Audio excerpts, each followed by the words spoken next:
Un sujet qui touche aujourd'hui plusieurs de nos frères et sœurs qui veulent voyager. Je l'avais annoncé dans les titres que j'ai partagés avec vous. C'est un sujet qui concerne l'ambassade d'Allemagne à Lomé ou le consulat d'Allemagne à Lomé et les difficultés que rencontrent depuis bientôt 2 ans nos frères, sœurs, nos parents, certains, pour pouvoir avoir un rendez-vous et prendre un visa pour partir en Allemagne. Soit pour des visites en famille, soit pour des contrats de travail, soit pour les études, soit pour autre chose. Aujourd'hui, il est de plus en plus difficile de prendre un rendez-vous pour aller solliciter un visa à l'ambassade d'Allemagne. Alors, qu'est-ce qui se passe exactement? Il se fait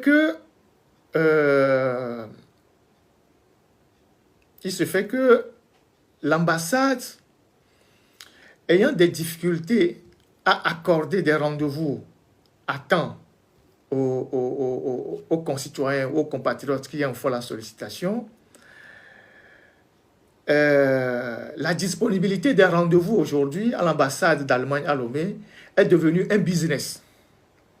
Un business qui est aux mains d'un réseau qui profite pour racketter, escroquer, soutirer de l'argent à des Togolais. Comment se passe le phénomène? Puisque les rendez-vous ne sont plus disponibles, on vous dit c'est sur le site internet du consulat que les rendez-vous sont ouverts. Et généralement, on ouvre ces rendez-vous la nuit, vers 2 h du matin, vers 3 h du matin, et on ouvre le site pour les rendez-vous. Et quand vous allez sur le site, vous constatez que le site est bloqué. Et que vous, en tant qu'individu normal, vous ne pouvez pas avoir accès au site pour pouvoir prendre rendez-vous. Et ce site est bloqué par des gens qui sont derrière et qui manipulent le site. Les complicités sont autant à l'ambassade qu'en dehors de l'ambassade. Et donc, le phénomène étant très compliqué, les gens n'arrivant pas à prendre des rendez-vous sur le site internet, qu'est-ce qui se passe? Il y a des réseaux qui se sont constitués avec des complicités à l'ambassade. Et on vous dit, si vous donnez 300 000, vous donnez 250 000, vous donnez 500 000, on va vous aider à prendre un rendez-vous sur le site le jour où l'ambassade ouvre le site. Donc aujourd'hui, les Togolais qui ont envie d'aller prendre un rendez-vous à l'ambassade d'Allemagne sont obligés de payer à des individus véreux des sommes colossales de 500 000, de 300 000, de 400 000, de 200 000, juste pour prendre un rendez-vous. Alors, le phénomène dure depuis 2 ans et des Togolais de la diaspora, notamment des compatriotes installés à Bremen, ont écrit 2 fois à l'ambassade d'Allemagne à Lomé. Ils ont écrit aussi au ministère des Affaires étrangères du Togo, selon leur dire. Ils ont écrit au consul honoraire du Togo en Allemagne. Ils ont écrit à plusieurs autorités pour exprimer, je dirais, leur incompréhension par rapport à ces désagréments qui sont infligés aux Togolais. Dans un premier temps, l'ambassade a répondu en disant ils n'ont pas suffisamment de personnel et les demandes sont de plus en plus nombreuses, ils n'ont pas suffisamment de personnel pour s'occuper des dossiers. Et les compatriotes de leur répondent, mais vous n'avez pas de personnel, vous n'avez qu'à recruter. Au Togo, il y a beaucoup de gens qui sont chômeurs. Il faut recruter les gens pour vous aider à travailler, à traiter les dossiers. Après, ils ont dit, il faut qu'on leur apporte les preuves qu'il y a des gens qui prennent de l'argent et tout, et tout, et tout. Et ils vont essayer de mettre fin au phénomène. Certaines preuves leur ont été envoyées, mais le phénomène ne s'est pas arrêté. Et aujourd'hui, le phénomène est en train même de s'aggraver. Il n'y a pas très longtemps, il y a certains Togolais qui voulaient partir en Allemagne pour des contrats de travail. Vous savez qu'aujourd'hui, il y a toute une panoplie de contrats de travail qui font partie des Togolais aujourd'hui en Allemagne. Il y a ceux qui vont dans le cadre des contrats de travail, il y a ceux qui vont pour rejoindre leur famille, il y a ceux qui vont en visite touristique, il y a ceux qui vont, comment ça s'appelle ça? On appelle ça pour le volontariat. Et il y a tous ces jeunes qui aujourd'hui apprennent l'allemand aujourd'hui dans les centres de formation à Lomé, dans l'espoir de partir en Allemagne pour travailler, soit dans les maisons de retraite, les centres de santé et tout. Et donc, tous ces gens-là, aujourd'hui, ils ne peuvent pas avoir ne serait-ce qu'un rendez-vous à l'ambassade d'Allemagne.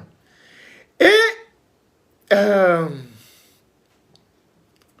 donc, je disais, il n'y a pas très longtemps, il y a 10 Togolais mécaniciens très compétents, qui ont eu des contrats, en tout cas des pré-contrats, dans la société Mercedes-Benz. Mercedes-Benz qui fabrique des voitures. Donc ces Togolais-là ont eu des contrats à Mercedes-Benz. Ils devaient partir en Allemagne. Mais à cause de cette histoire de rendez-vous qui est devenue une affaire de business à l'ambassade d'Allemagne, ils ont raté. Ils n'ont pas pu prendre des rendez-vous, donc ils n'ont pas eu de visa. Les contrats ont été annulés. Il y a des compatriotes qui sont en Allemagne, leurs femmes accouchent, ils veulent faire venir leur mère pour venir faire les baby-sisters pendant qu'eux, ils vont travailler. Ils n'ont jamais eu de rendez-vous pour faire partir leur maman. Il y a des gens qui veulent faire partir leurs parents. Jamais ils n'ont eu de rendez-vous. Donc, le phénomène est en train de s'amplifier et cela crée tout un circuit d'affaires autour de la question de la demande de visa à l'ambassade d'Allemagne. Et il est temps qu'on puisse lever la voix pour que l'ambassade d'Allemagne puisse corriger ces désagréments-là. Les Togolais, je ne suis pas sûr que les Togolais qui demandent des rendez-vous à l'ambassade d'Allemagne sont plus nombreux que les Togolais qui demandent des rendez-vous à l'ambassade de France. Je ne suis pas certain que les Togolais qui demandent des rendez-vous à l'ambassade d'Allemagne sont plus nombreux que les Togolais qui demandent des rendez-vous à l'ambassade des États-Unis.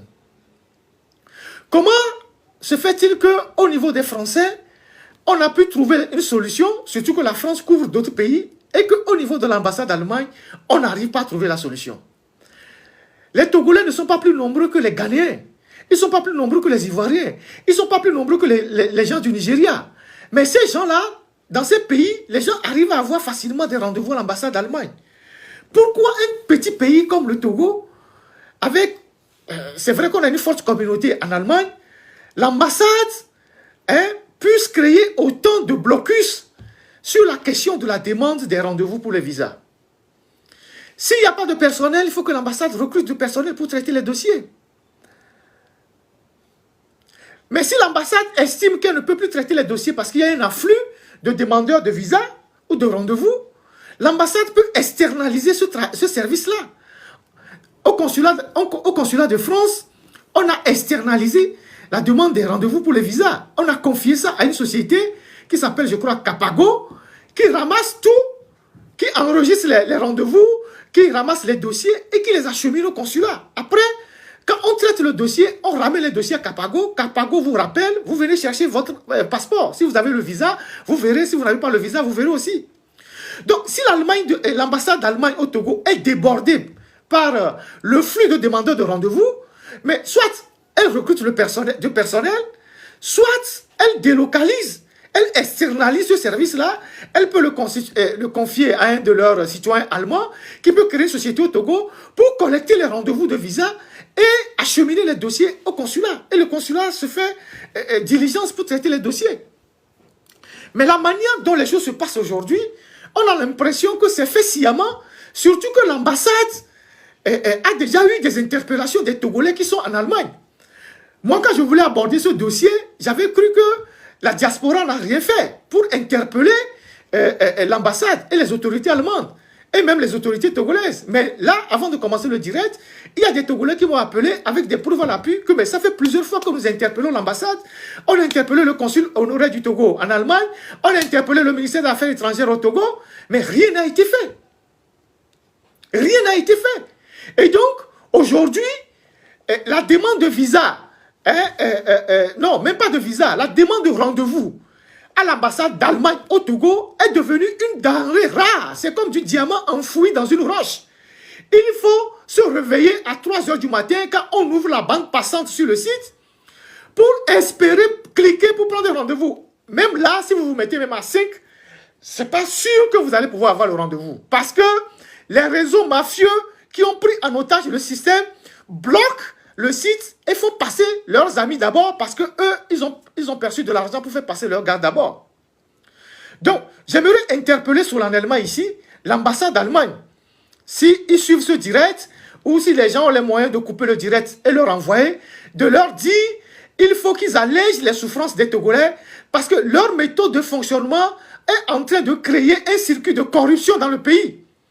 Vous avez aujourd'hui des réseaux partout à Lomé qui raquettent les gens, qui disent aux gens, si tu veux avoir un rendez-vous sur le site de l'ambassade, il faut nous payer 200 000, il faut nous payer 300 000, il faut nous payer 500 000, on va tout faire pour vous prendre le rendez-vous parce qu'on a des connexions à l'ambassade. Ce n'est pas normal. Ce n'est pas normal. Donc, il faut forcément que l'ambassade revienne sur ce que nous sommes en train de dire pour que les Togolais, même s'ils sont à la maison, on ouvre le site, ils peuvent apprendre le rendez-vous sur le site de l'ambassade. Il faut forcément que l'ambassade fasse diligence. Et il faut que les autorités togolaises aussi réagissent par rapport à cette histoire-là, surtout le ministère des Affaires étrangères. Vous êtes là pour ça. Vous n'êtes pas là seulement pour le panafricanisme, pour je ne sais quoi, tout ça. Vous êtes là pour ça. Quand vos concitoyens ont des difficultés qui sont liées à des circuits diplomatiques, il faut réagir. Il faut interpeller l'ambassade. Il faut leur dire que le système qu'ils ont mis en place pour les rendez-vous est un système qui ne fonctionne plus, qui favorise la corruption. Donc, ils n'ont qu'à revoir leur système. Je ne sais pas comment ça se passe à l'ambassade des États-Unis. Quelqu'un le dit, c'est la même chose. Moi, je ne sais pas trop.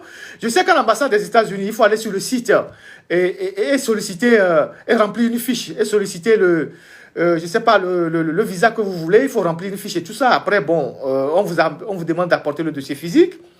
Mais le problème se pose fondamentalement aujourd'hui à l'ambassade d'Allemagne. Et tous les Togolais qui se plaignent de ce qui se passe à l'ambassade d'Allemagne. Ce n'est plus possible aujourd'hui de prendre des rendez-vous à l'ambassade d'Allemagne pour des gens qui veulent voyager ou qui veulent faire voyager leurs parents. Vous savez qu'il y a une très forte communauté togolaise en Allemagne. Les gens veulent faire venir leurs parents pour des périodes courtes. Les gens ont des femmes qui accouchent, ils veulent faire venir leur maman pour bercer les bébés. Les gens ont des contrats de travail. Je viens de vous parler de ces 10 Togolais mécaniciens qui ont eu un contrat de travail à Mercedes-Benz, qui ont perdu le contrat parce qu'ils n'ont pas pu prendre le rendez-vous sur le site de l'ambassade. Ces désagréments-là, qui va leur payer ça? Ils n'ont pas pu prendre le rendez-vous.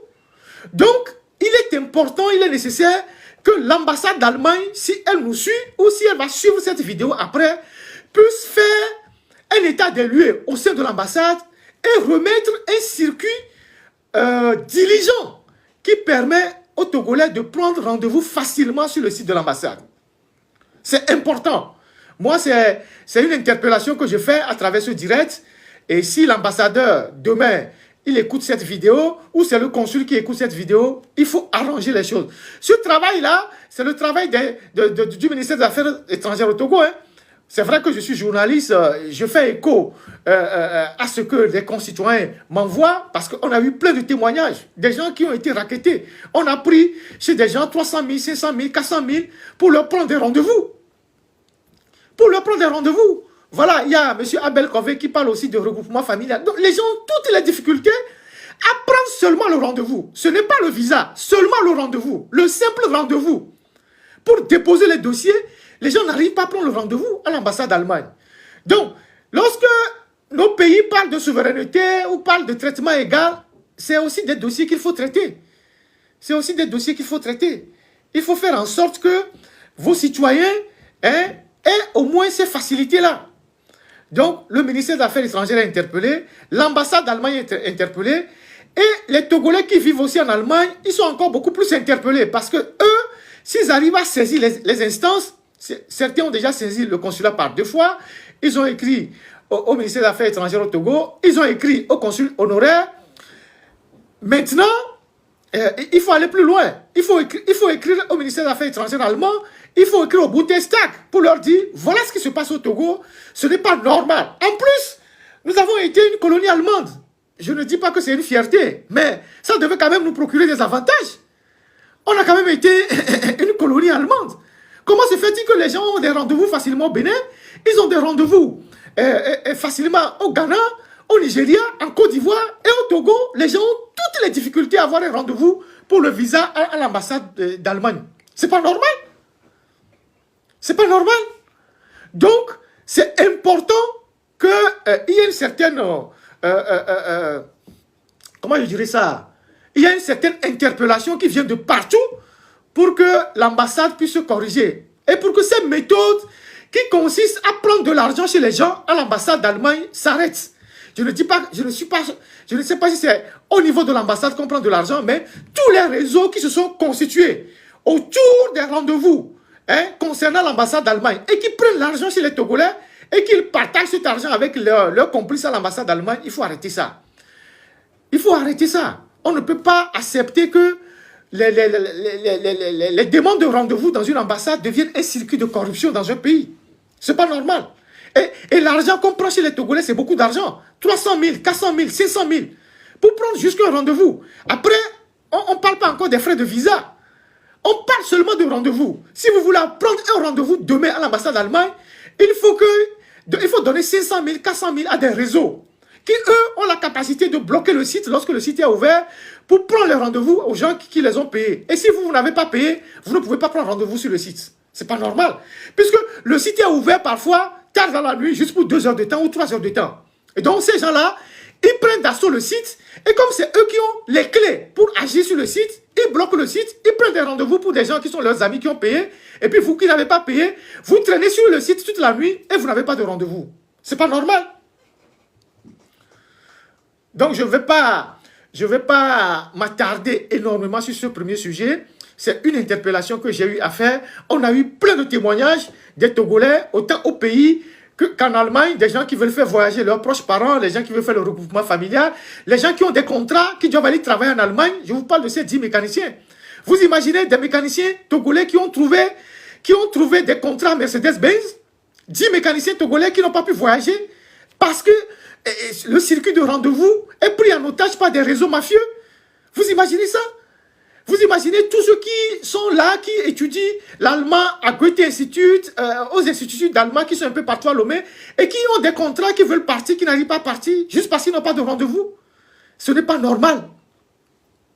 C'est pas normal. Donc, moi, je fais écho à cette affaire-là, et donc, il faut que d'autres canaux réagissent. Il faut que les Togolais, organisés dans plusieurs associations en Allemagne, puissent écrire à la Bundestag ou au ministère des Affaires étrangères en Allemagne.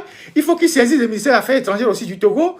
Il faut que la question soit saisie par tous ceux qui ont le pouvoir pour pouvoir agir, pour que l'ambassade puisse desserrer les taux. Donc, voilà ce que je voulais vraiment dire par rapport à ces difficultés que rencontrent les Togolais à avoir des rendez-vous à l'ambassade d'Allemagne au Togo. Ouais, il y a un compatriote qui parle aussi de l'ambassade du Ghana. Bon, je ne sais pas ce qui se passe dans les autres ambassades.